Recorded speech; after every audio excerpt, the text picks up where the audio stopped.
Israeli বিমান বাহিনী আজ ইরানের পশ্চিমাঞ্চলে 40টিরও বেশি সামরিক স্থাপনায় হামলা চালিয়েছে। শুক্রবার সকালে পরিচালিত এই হামলাগুলো ইসরায়েলি গোয়েন্দা শাখার সরাসরি নির্দেশনায় সংঘটিত হয়েছে বলে জানিয়েছে দেশটির সেনাবাহিনী।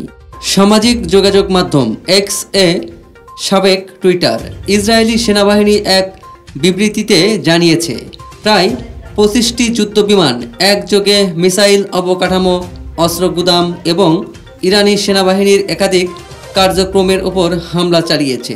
এর আগে ইসরায়েল দাবি করে তারা ইরানের অন্তত 2টি পারমাণবিক সেন্ট্রিফিউজ উৎপাদন কেন্দ্রেও হামলা চালিয়েছে, যার একটি ছিল তেহরানের মূল পারমাণবিক গবেষণা স্থাপনা।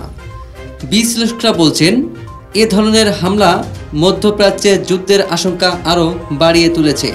পাল্টা প্রতিশোধের ইঙ্গিতও পাওয়া যাচ্ছে ইরানি পক্ষ থেকে।